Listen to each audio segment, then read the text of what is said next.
Hello again, welcome back everyone. LiquorHound here with you, and thank you for joining me once again for another spirit review video. Today we're going to be taking a look at a new gin to hit our shelves coming out of Japan, coming out of a distillery in Kyoto, Japan. This is the KI NO BI SEI.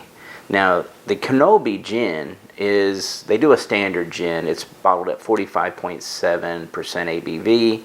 Retail pricing on that one, I want to say, is like $60, $70. But this is the KI NO BI SEI, the S-E-I. Now, the KI NO BI SEI is the Navy strength version. So this one's modeled at 54.5%.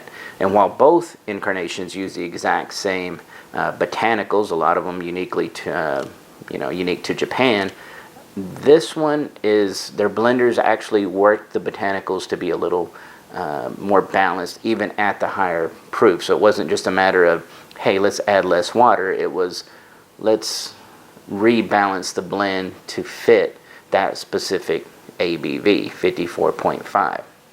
Now, as far as, again, pricing on this one is about $80 to $100, somewhere in there. So you're going to pay for that additional bump, but again, it's not just a matter of just the amount of water they're adding. Now, botanicals that are in there, yes, it has, the standard juniper berries. It's going to have a little bit of orris root, lemon peels. Those are kind of common in a lot of gins. But then you start getting into the Japanese, botanicals that they're using and growing there.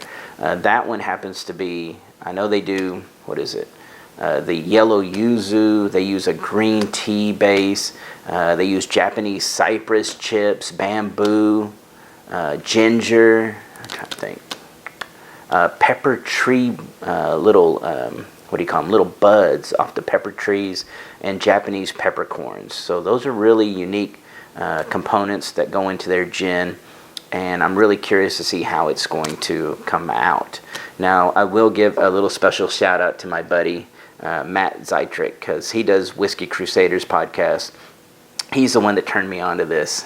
He gave me a text one day, and he's like, have you had this? And I was like, I haven't. And he's like, you need to taste that. That is a really good gin. So I was like, all right. So I got in a couple bottles, and that's what we're reviewing today. Now, when you get to the nose, the 109 proof, the 54.5% ABV, it's big, especially for a gin, but when I nose this, it's really nice and balanced. And of course, it goes back to the art of the blend, When they were sitting there doing their botanicals, and that brings me up another point. They don't just throw every botanical into a basket and then run the still. Some gins are made that way. That's not what they're doing.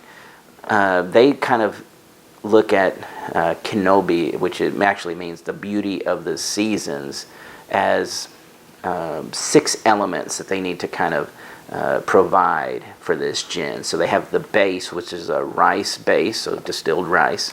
They have the citrus, the tea, the herbal, the spice, the fruit, and the floral components. And they do them all separately. So each one of the botanicals that I mentioned all get distilled on their own, probably through a gin essence still would be my guess. And then they run those botanicals into the rice distillate base, and so they're able to really balance and get a really good balance on their gin here. Okay, on the nose, I will say you do pick up the juniper, but there's also almost an equally balance of the citrus. So when you're talking about the yuzu and the lemon peels, the yuzu is going to be almost like a lemon, I guess, kind of like, a lemon and mandarin hybrid. That really shines. That is very vibrant. Then you get this really nice green, almost like and I'm guessing it's going to be the ginger and the bamboo, the green vibrancy shining through. Yeah, ginger, bamboo, probably a little bit of that, what is that? Something going on. What is that? Oh, it's going to be those peppercorns. You pick up this little zing, this little vibrancy, this zing, and I'm going to attribute it to the Japanese peppercorns. And lastly, there's that cypress wood chip. So I wonder if that's gonna impart on that. I don't really pick up anything on the nose like that, but I'm wondering if that's gonna impart a subtle woody vibe to the distillate when you taste it. Very curious about that. All right, here we go.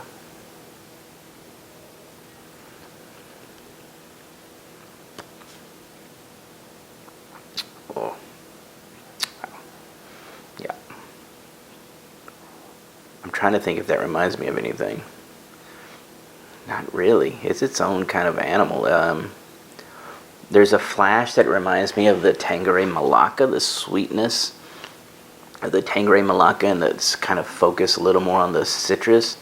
But this one is very, very balanced and very, much more even complex. And the longer it sits on my palate, the more I'm starting to focus on kind of that woody tone, that bamboo and that kind of cypress oak.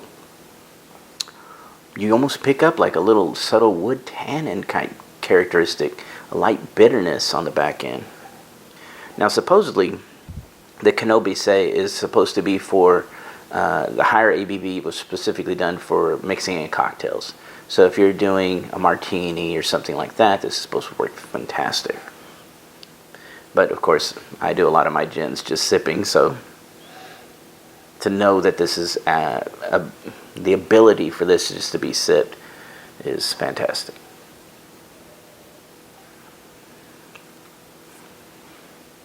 Very creamy mouthfeel. It kind of reminds me of the base, some of the those old kind of really good European vodkas, the Russian vodkas, when they get really creamy and mouth coating. That's what the rice distillate base provides right away.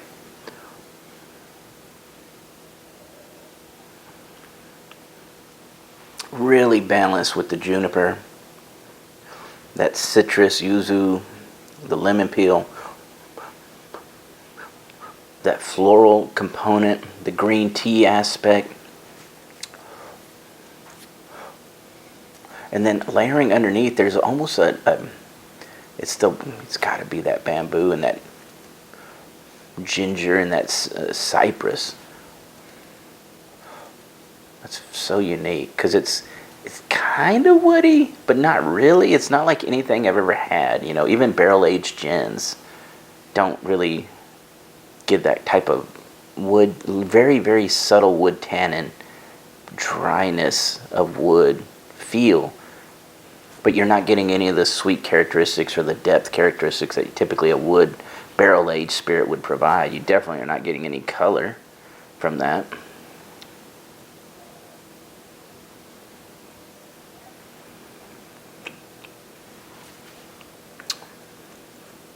Yeah, there's a little like almost like lemongrass, grassiness, herbal component to the mid palate. Very, very nicely done.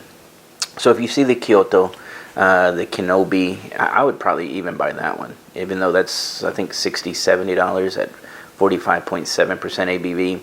If you can't get the KI NO BI SEI, I would probably pick that up because they're the exact same botanicals, should have the same profile. It's just a matter of the impact. And this one is big, but it doesn't feel out of balance. It doesn't feel overwhelming.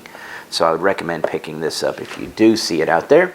Of course, if you join me over at patreon.com/LiquorHound, I'm going to be able to give you some buying tips on where to find those bottles on my Patreon videos that are ad-free. So join us over at patreon.com/LiquorHound for that. But if you're just watching this on YouTube 2 weeks after that release, hopefully you can still find them out there. Keep leaving all those great comments. I appreciate each and every one of you being here with me. Have a great day, and cheers.